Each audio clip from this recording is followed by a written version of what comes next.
You should have handed over control when Dad passed. Brielle's voice cut through the noise like a knife through butter. This is our chance to sell and make a real profit. My heart stuttered as I peered around the corner, spotting my cousin deep in conversation with Ethan, my fiancé of 3 years.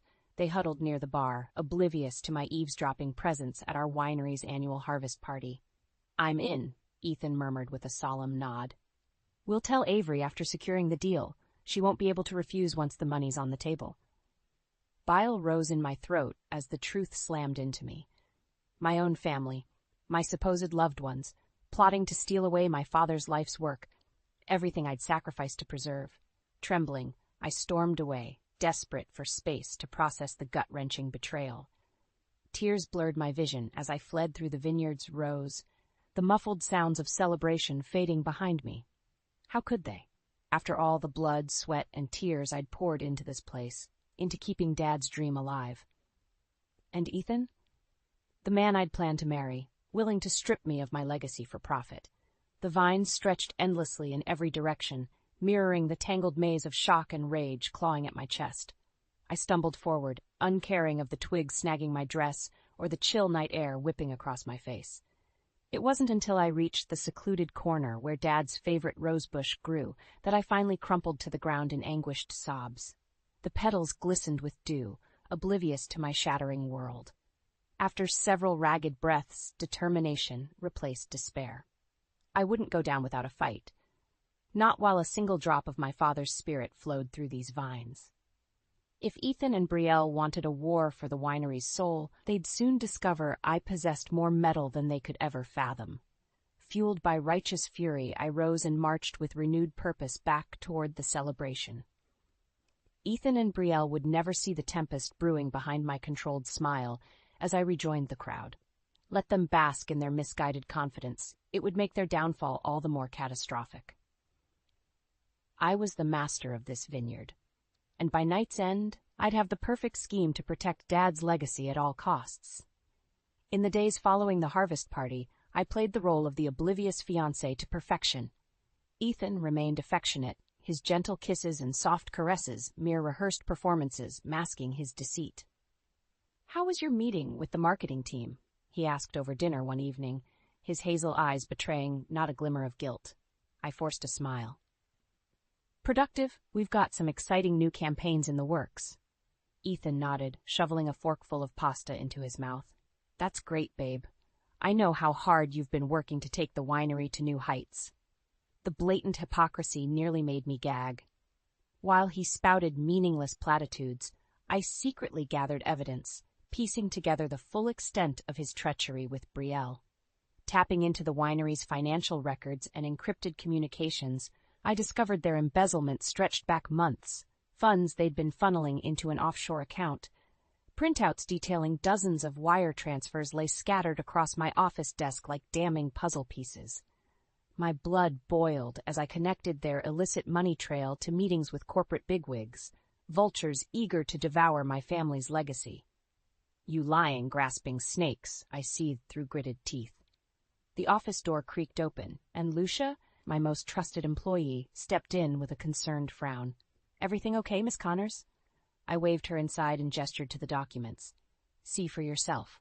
My dear fiancé and cousin have been stabbing us in the back for months, setting up a sale to that blood-sucking conglomerate we've been fighting off." Lucia's eyes widened in horror as she scanned the records. "Those maneuvers, how could they?"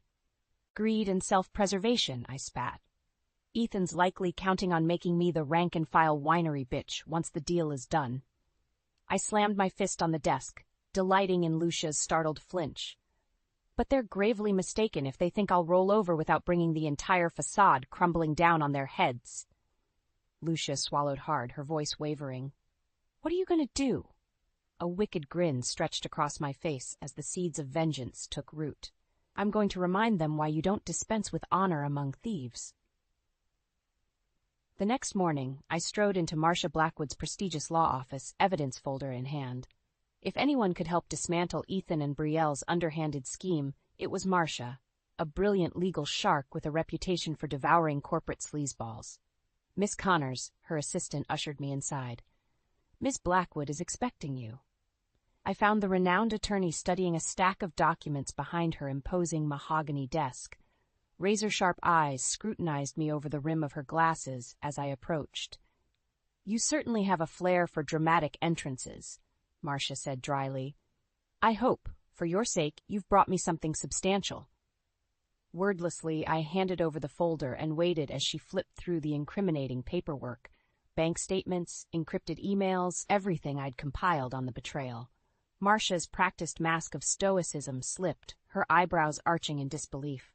"This is unbelievable. Your own family conspiring against you in broad daylight." I stifled the urge to snap. Try having that realization slap you across the face. Instead, I simply nodded. "Can you help me take them down?" My voice remained steady, devoid of the raging storm churning beneath my composed exterior. "I want to bury Ethan and Brielle under the full weight of legal and public retribution." A predatory glint flickered in Marcia's eyes, the look of a tiger scenting blood on the wind. "Oh, I'll do more than that, Miss Connors.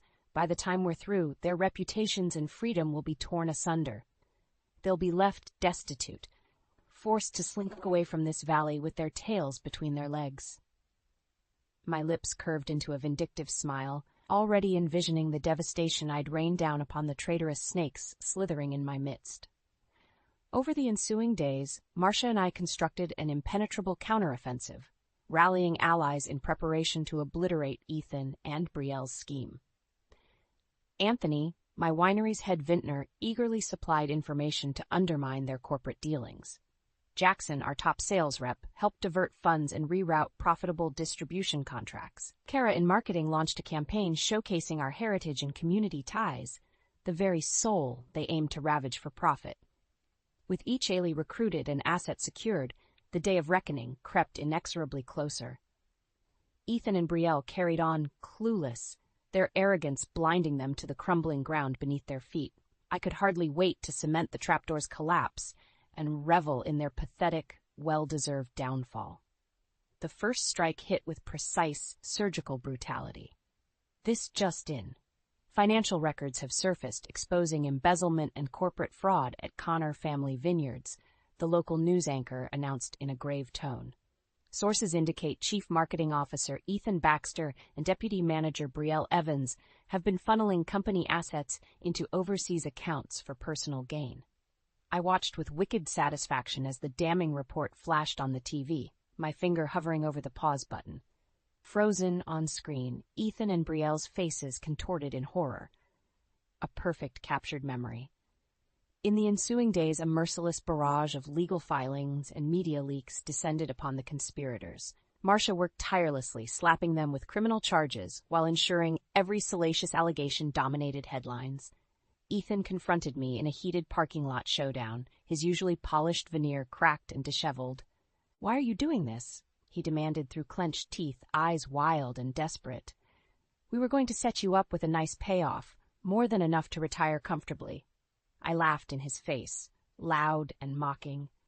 "And let you thieves bleed my father's legacy dry? Spend his life's work on foosball tables and degenerate thrill-seeking?" The venom in my tone seemed to shrink him before my very eyes. "You deluded yourself into thinking I'd just hand over the keys and walk away once the money hit my account, that I'd forsake my responsibilities, my duties as Connor heir."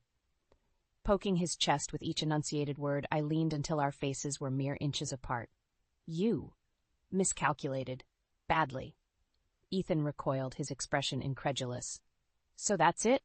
You'd rather watch everything burn than compromise?" Meeting his gaze with frigid certainty, I replied, "Some legacies are worth martyring over." With that, I spun on my heel and strutted away, leaving him to stew in his shattered delusions. The next phase hit hard and fast, a series of surgical strikes systematically sabotaging Ethan and Brielle's corporate dealings. One by one, their underhanded business negotiations unraveled in spectacular fashion. Within days, the Vineyard conglomerate abruptly pulled their buyout offer after our PR blitzkrieg portrayed us as a historic community anchor, the embodiment of Napa's proud heritage they'd never uproot without a customer backlash. All its posturing about market share and consolidation swiftly crumbled in the face of such toxic optics. Other potential investors fled like scattering roaches in the light, terrified of being labeled corporate pillagers. With their options dwindling, Ethan and Brielle found themselves outmaneuvered at every turn, each frantic move, born of arrogance and desperation, easily anticipated and deflected. Soon they'd have nowhere left to squirm except directly into the pit of consequences I'd meticulously excavated. I could already envision them dangling on the precipice, one fateful shove from total disgrace and ruin. With Ethan and Brielle's scheme to sell the winery lying in ruins, it was time to set the final stage for my grand defiance. I'd lured the snakes into a corner, now to spring the trap and crush them beneath my heel once and for all. The annual Winemakers Charity Gala presented the perfect opportunity. A high-profile event with investors, media, and industry bigwigs from across the valley in attendance. Precisely the backdrop I needed to thoroughly humiliate the treacherous fools threatening my legacy. "You wanted to speak with me?" Ethan sidled up beside me, his expression a pathetic mask of defeat and confusion. Behind him, Brielle hovered nearby, shoulders slumped in dejected resignation. I regarded them both with callous appraisal. "Yes, there's an important matter we need to discuss at the gala tonight, a major announcement regarding the winery's future." Ethan's brow furrowed as he processed my words. "You mean?" "Exactly." I allowed a calculated pause, lips curving into a razor-thin smile. "I think it's time I abdicated control and allowed the next generation to steer Connor Vineyards forward, with all our supporters present to bear witness." His features slackened in apparent relief, and I had to stifle a derisive snort. If only he knew the profound depths of his delusion. I don't know what to say," he stammered out. "Thank you for finally seeing reason, Avery. I promise Brielle and I will make you proud with the new direction." "Save your platitudes." I cut him off with a dismissive wave. "Just be prepared to embrace your role on the stage tonight. It'll be a performance neither of you will ever forget." As the gala commenced a few hours later, tension simmered just beneath the celebratory surface. Ethan and Brielle worked the crowds with artificial cheer, confidence buoyed by hubris and ignorance. They fully expected this evening to mark their ascension as winery overloads, a private victory party attended by the entire valley's elite.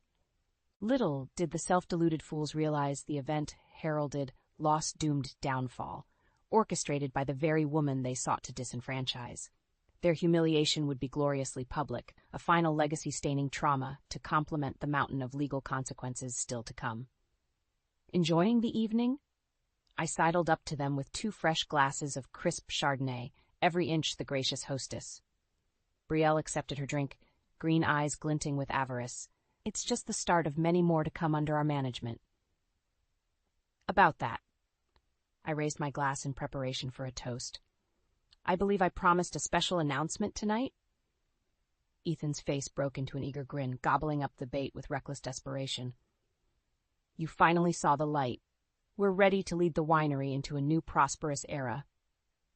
Seizing the moment, I strode up onto the stage and seized the microphone, my voice amplifying across the hushed ballroom with authority. "Esteemed guests, as many of you know, this gala celebrates not just the year's harvest, but the bonds of community, heritage, and family." I paused, letting the pregnant silence saturate the air like a heavy fog. "Therefore, it is with great dismay I must reveal there are snakes in our midst." Pitching my voice to drip with disdain, I turned a piercing glare upon Ethan and Brielle's ashen faces. Snake who've been siphoning profits into offshore accounts and orchestrating an illegal sale to corporate raiders, all in a selfish ploy to steal what isn't theirs. The room erupted in shocked gasps and furious murmurs. Ethan gaped at me in abject horror, his knees visibly trembling. Score 1 for catching the rats by surprise. "But take heart, my friends," I continued, allowing a vindicated smile. "For I've spent months unraveling this scheme and constructed a righteous counterattack to preserve the heart and soul of Connor Vineyards. And as we speak, law enforcement is en route to apprehend the conspirators and abate this betrayal once and for all." That caused another thunderous roar to swell, this one of cheers and applause from the assembled guests. Ethan and Brielle could only stand frozen, their traitorous aspirations rejected in the most grandiose, humiliating forum imaginable. This was more than just the death of their scheme, it was the public immolation of their dreams, their reputations irrevocably stained for all to witness. smile widening to bask in their torment. I locked eyes with Ethan, allowing my voice to rise above the raucous din in one final damning declaration. And so ends the inglorious paths of those foolish enough to betray Connor family vineyards. The silence that followed my declaration was electric, charged with 1,000 unvoiced gasps and accusations. Every eye in the gala burned into Ethan and Brielle, the snakes exposed in their traitorous coils. Clutching the microphone, I drank in the moment, savoring their abject humiliation as event security closed in to apprehend them. There would be no escape, no last-minute reprieve to salvage their crumbling reputations. "You lying bitch!" Brielle exploded first, always the blazing tempest to Ethan's simmering tumult. Flecks of spittle flew from her snarling lips as she wheeled on me in impotent rage. "How dare you? After everything our family sacrificed to build this place up from nothing." A cruel laugh burst from my chest, mocking and utterly devoid of mercy. "Sacrificed?" I echoed back at her venomous glare. "By stealing and scheming behind my back to rob me of my rightful inheritance? If that's the extent of your sacrifices, then allow me to return the favor." Sweeping an arm out, I gestured to the assembled crowd staring in scandalized fascination. "Esteemed guests, I give you Brielle Evans and Ethan Baxter, a contemptible pair of vipers who not only embezzled funds and orchestrated an illegal sale, but deluded themselves into thinking I'd simply hand over my legacy to their greedy clutches once the money hit my accounts." A fresh torrent of gasps and whispers rippled through the room, judgment and damnation raining down on the exposed snakes. No corner of this prestigious venue would offer them refuge, only the unforgiving glare of a community outraged by their insidious betrayal. "Well, here's your wake-up call." I locked eyes with the fuming Brielle, jaw clenched to savor her swift descent into panicked realization. "The Connors don't fold to snakes or sell our souls so easily. We have a pride and resilience that parasites like you could never comprehend." Dismissing her with a contemptuous sneer, I turned my scathing address toward the squirming Ethan. "And you, my so-called husband-to-be orchestrating a con to strip me of everything I've sacrificed for. Tell me, were you even attempting to mask your disloyalty, or just stringing me along like a blissfully ignorant puppet?" Ethan opened his mouth to respond, but any protest withered on his ashen lips beneath my blistering glare. "Save your platitudes, we both know the truth. You saw an opportunity for an easy payday. Damn whoever's lives or legacies got chewed up along the way."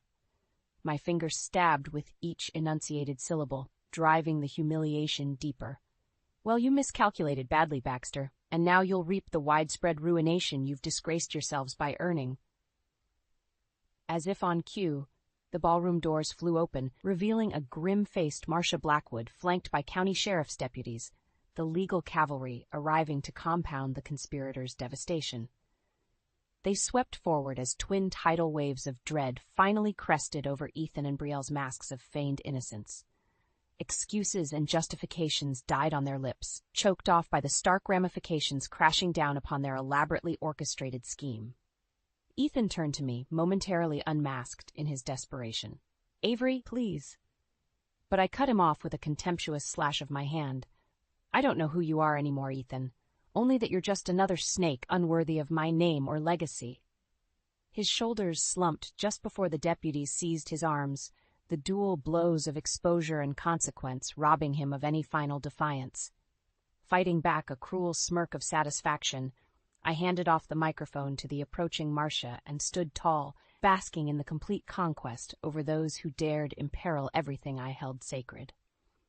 The sight of Ethan and Brielle being led away in shackles amid a chorus of infuriated shouts branded itself into my memory like a searing brand. A watershed moment, their pathetic hopes and conniving snuffed out, the battlefield belonging solely to the righteous victor once more. In the days following the gala, a torrential downpour of consequences deluged Ethan and Brielle's shattered world. The dominoes I'd meticulously lined up for months toppled in devastating, unrelenting succession. First came the media crucifixion, a full-court blitz of skating exposés that left no damning stone unturned. Embezzlement figures, paper trails of illicit deals, and every unsavory allegation flooded the airwaves and newspapers. Then, the corporate clients and investors rapidly distanced themselves from the toxic fallout. Distributors and joint ventures severed ties as if the conniving snakes had developed a virulent, untreatable plague. Lucrative contracts evaporated overnight, closing off any potential lifelines or escape routes. Within a week, the once burgeoning empire Ethan and Brielle envisioned lay smoldering on the funeral pyre of their treacherous designs. Watching the dominoes spiral from my winery office's floor-to-ceiling windows, I sipped a crisp Chardonnay, smoky undertones from the Heritage Vineyards crop, complemented by the sweetness of hard-earned vindication. "It's all crumbling apart for them out there," Lucia murmured, mirroring my hawkish gaze. "Just like you said it would." "Of course." I swirled the glass, observing the pale liquid's lazy eddies. "Snakes like Ethan and Brielle slither on instinct and impulse. They can't help reverting to their vile natures. Snakes need to be defanged and rendered harmless before they can contaminate the surrounding environment." Lucia's brow furrowed as she processed my detached analysis. "And you're just okay with doing that to your own cousin? Your ex-fiancé?" A wintry smirk tugged at the corners of my lips. "I am the master of this vineyard, Lucia. Those sorts of personal entanglements and sentiments are luxuries I cannot afford to entertain, not when the stakes are so monumental." Shaking her head slowly, she shifted her gaze back outside. "I don't know how you have the stomach for it. All this, coldly dismantling their lives." "It's not about vengeance or settling scores," I replied evenly. This was always about upholding the values and legacy my father imparented upon these vines. Some degradations simply cannot be allowed to take root. A brief lull stretched between us as the enormity of the situation resonated. After a few thoughtful sips, I broke the silence. "We're in the final throes now. Ethan and Brielle's reputations are decimated beyond repair, their underhanded ambitions rendered stillborn." My finger traced the path of a large truck pulling away from a nearby warehouse, the last dribbles being siphoned off their illicit overseas accounts and asset seizures. Soon, their ill-gotten windfalls will be returned to their rightful place, and they'll be left as they began, common graspers stripped of all influence and credibility. A grim smile etched across my features as I envisioned them reaping the whirlwind of their own making. No prison could confine them as completely as the reputations and futures they'd willingly immolated on the altar of greed and treachery. Every eye would forever gaze upon them and see only the parasites who betrayed family and legacy for a quick payday, irredeemable snakes expelled from their padded Eden into the wilderness of permanent societal exile. A more comprehensive immolation than anything I could have orchestrated by sheer force of will. "It's the perfect karmic justice," I declared, clinking my glass against Lucia's in a muted toast. "They'll never hold power or influence in this valley or respected circles ever again." As the crystal chimed, my gaze drifted over the sprawling vineyards basking in the valley's reflected emerald glow. The spark of renewal and reinvigoration already gathered on the horizon, possibilities blossoming like a new bountiful harvest yet to be plucked. My family's righteous legacy endured, burnished anew while the snakes shriveled and expired, warnings to any who dared stake foolish claims against its roots. I would ensure the winery's spiritual heart stemmed strong and proud in the aftermath. This land and its fruits would continue upholding the honored Connor's name long after Ethan and Brielle faded from memory like the meaningless parasites they were. Order had been restored, karmic balance achieved with a ruthless, defensive precision. In the aftermath of Ethan and Brielle's disgrace, an unsettled quiet descended upon the vineyards, the calm before a new season of growth and rebirth took root. I stood alone amid the pruned vines, calloused fingers tracing the gnarled bark, as the first whispers of spring's rejuvenation danced on the crisp morning breeze. The heady, fertile scents served as a poignant reminder of the perpetual cycles governing our world. Decay always preceded new life flourishing from the fallow remnants. Closing my eyes, I inhaled deeply and permitted myself a faint, rueful smile. Ethan and Brielle were experiencing that harsh transition now, reaping the bitter harvest they'd sown through arrogance and betrayal. Once vitally connected to this sacred valley's lifeblood, they now found themselves permanently severed, withered husks left behind as the next evolution in Connor Vineyards progressed without them. "You look entirely too philosophical for someone clutching pruning shears." Anthony's gruff voice shook me from my reverie. I cracked open one eye to find the cantankerous old vintner shuffling up beside me, shotgun slung over his shoulder in his usual curmudgeonly fashion.